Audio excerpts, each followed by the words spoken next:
Balcom. Balcom pour avoir une bonne communication. Balcom, bienvenue chez vous. salaamaaleykum Sénégal salaamaaleykum West Africa salaamaaleykum worldwide dal leen ak jàmm wala dalati leen ak jàmm seen bu mag bi ñuy wax Baolcom pour avoir une bonne communication di tout simplement Baolcom ci kaw la ñu jëm mujjee commissariat waaw am na. yaay nii di génn boo yaay nii di génn woo. ci kaw la ñu jëm. ci kaw la ñu jëm ba biir police mujjee jëm police ci kaw la ñu jëm ba biir police woo. ci kaw ngeen jëm ba biir police. benn label moo signé ay artistes ñu war a génne benn projet ñu war a def listening party bi donc artistes yi nga xam ne ñoom ñoo ñëw ñu war a def listening party bi artistes yooyu noonu lañ ramasse yóbbu leen commissariat ba listening party bi mu dul am waa Kaakaare ñoo ko def ak artistes yoo xamante ni artistes yu am talent lañ artistes yoo xamante ne ni artistes la yoo xamante ne nii Diourbel ñu ngi leen di bàyyi xel ay artistes la yoo xamante ne nii Diourbel ñu ngi leen di déglu ay artistes la yoo xamante ne nii ils sont talentueux donc ñu signé 5 artistes waa Kaakaare à travers Magadan ak ki nga xam ne moom moo di Brahim donc ñu signé 5 artistes yi 5 artistes yi ne def benn projet boo xam ne mu ngi tudd ci kaw laa jëm mais jour bi ñu waree woon ne ñoom ci kaw la ñu jëm dañu mujjee jëm commissariat donc 5 artistes yi kenn ki mu ngi tudd BM WDF kenn ki mu ngi tudd BM xelu BM bi xelu bët kenn ki mu ngi tudd Wizard MC kenn ki mu ngi tudd Lino kenn ki mu ngi tudd Dev muy 5 artistes yoo xamante ne nii génn nañ projet bu dóoba projet boo xamante ne nii Diourbel yëpp Sénégal yëpp dañ ci war a bàyyi xel Sénégal yëpp dañu war a dem déglu ji ko parce que musicalement lyricalement donc dafa kawe quoi donc franchement parler man bi ma dégloo projet bi donc gis naa ne projet boo xamante ne projet bu ñu liggéey la projet boo xamante ne ni artistes yi ci nekk ay artistes yu am talent lañ ay artistes yu bëgg li nga xamante ni moom la ñuy def la quoi donc ñu ni génnal ñu 10 tracks li ko tàmbalee ci intro ba ci outro bi ñu génnal ñu 10 tracks yoo xamante ne ni boo ci déglu da nga naan bii mooy sama son préféré boo ci déglu da nga naan bii nii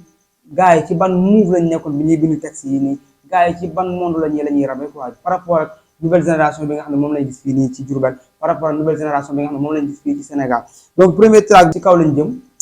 jëm ñu def intro bi ñu ñëw ci deuxième track bi moom mooy titre projet bi ci kaw la ñu jëm au calme mooy troisième track bi quatrième track bi ñu def focus nee nañ dañuy focus muy texte boo xam ne ni par rapport ak fi jamono toll ak focus bu patriote bi bu président Ousmane Sonko nañu focus ñoom ñu jël benn son boo xam ne dañu ko tuddee focus mais pas ci politique de focus boobu boo ko déggee mooy nga focus ci sa life doomu aadama bu nekk dafa war a xool life am lan moo ko ci arrangé lan moo ko ci déranger lan moo baax pour moom lan moo bon bu nekk nit boo xamante ne day parfaire boppam focus ci li nga bëgg focus ci li nga nekk ba nga xam ne ëllëg ni ci mën a jëlee réussite totale beneen cinquième track bi ñu koy tuddee du ñu bàyyi te ku ne la focus aussi logique boobu ku ne la focus maanaam li nga bëgg nekk ci quoi xam ne loolu nga bëgg après mu mën a la bul bàyyi nag ginnaaw bi nga xamee li nga bëgg nekk ci mais bul mës a bàyyi mu nekk loo xamante ne nii da nga koy dégg xam ne artistes yi nii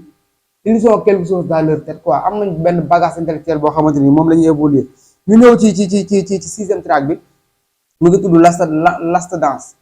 ñu def ci en featuring avec ki nga xam ne moom moo di RJ une étoile montante du musique diourbelloise mën na nekk sax mën nañu wax musique sénégalaise parce que RJ gis nañ ne mu ngi def liggéey bu am solo jamono yi ñu génn aussi mu ngi waaj moom benn projet donc loolu dañ ci ñëwaat septième track bi day daw rek amul arrêt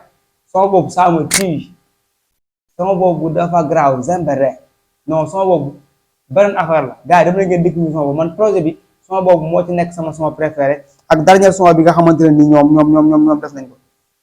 day daw rek sama son préféré la ak dernier son bi sa bëgguma ko wax te àgguma ci moom donc samay son préféré lañ beneen bi ci topp rek ñu def nappe pour souvent gars yi àdduna bi langage bi ñu jël wala mode de vie bu jël mooy affaire yi nappante la quoi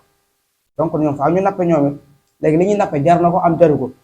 gars yi jar na ko dem leen ngeen découvrir projet wu Kaakaare bi ci kaw la ñu jëm ak 5 artistes yoo xam ne ay artistes yu talentueux la bu ñëwee ci neuvième track bi mu ngi tudd moom lañ tuddee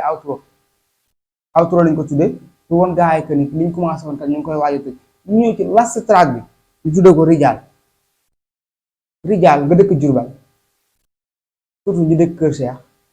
donc moobu Rijal dafa am fu mu leen di yóbbu moobu Rijal dafa am lu mu leen di pensé lool te ku wax Rijal dafa lay yóbbu ci Baye Fallisme mais Rijal bi lan la muy que ñoom seen tur yi ak seen biir contexte son yi nga déglu koo xam ne ñii nii ñu ngi xalaate fu sore ñii nii ñu ngi jël projet bi def ci àq ji nga xamante moom moo ci nekk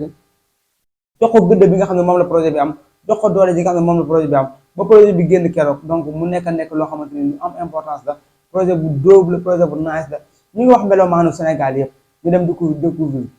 parce que mu ngi Audiomack aussi mu ngi YouTube kon am plateforme yi yëpp disponible dafa asaka ngeen dem découvrir ko parce que li ñu naan musique amul frontière boo yi ko génnee Jurbel lañ dëkk mais rabu ñu rabu ku dëkk ci ku nekk ci camp bi quoi rab bu magum jëmm la ñu rab boo xam ne mën na concurrencer képp ku nekk au niveau national te nekk seen génération même ñu dul seen génération kon projet boobu yéen melomaanu Sénégal yëpp man Kaagu dama leen di wax asaka ngeen dem déglu ji ko donc li ci xaw a xorow mu rek mooy ci kaw la ñu jëm mu jël commissariat. ci projet bi li ma si gën a neex li ma si gën a impressionné mooy produit bi dañ ko def purement Diourbellois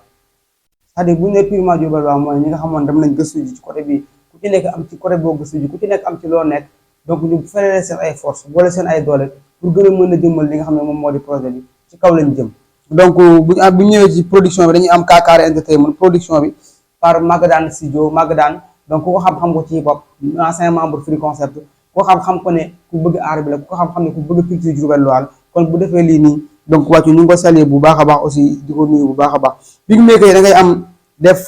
foo bit ak Magadan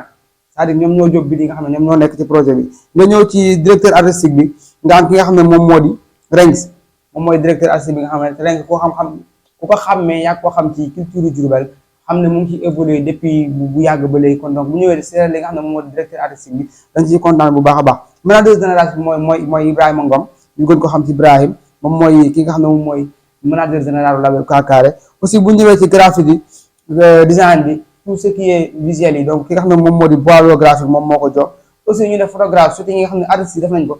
Mac Vision moom moo ko def Mouhamadan donc ñu koy saluer aussi bu baax a baax de passage di nga xam ne liggéey bi lii la yéen ñi mën a liggéey frère leen seen ay force ngeen génn ay produits yoo xam ne dina leen sigil yéen ñi nga xam ne yéen a ko liggéey mais aussi dina sigil Diourbel waaye aussi dina sigil li nga xam ne moom moo di culture bi donc loolu ñu ngi leen ci remercier bu baax a baax di leen sant bu baax a baax di leen encourager aussi di leen wax ne liggéey bi yombul métti na trop mais gëm leen ko rek te xam ne dina baax donc loolu mooy Diourbel bu ñu ko defee rek boole suñu ay doole boole suñu ay xam-xam mën nañoo am loo xamante ne dina jaaxal àdduna dina jaaxal Sénégal donc parce que Diourbel ay coomo nekkuñu fi ay ndaanaan ñoo fi nekk mais juste que li ñu manqué rek mooy fédérer les forces góor jàpp ci góor mën a jàllale góor quoi donc ñu ngi leen di remercier bu baax a baax a baax quant à moi je vous dis bye bye Maaw di leen jox dig daje ba beneen yoon incha allah di remercier bu baax a baax Maaw school photographe ak ndongokat mi réaliser émission bi tey ak Maaw mi nga xam ne moom moo ko cadré di leen jox dig daje ba beneen yoon Maaw day taw rek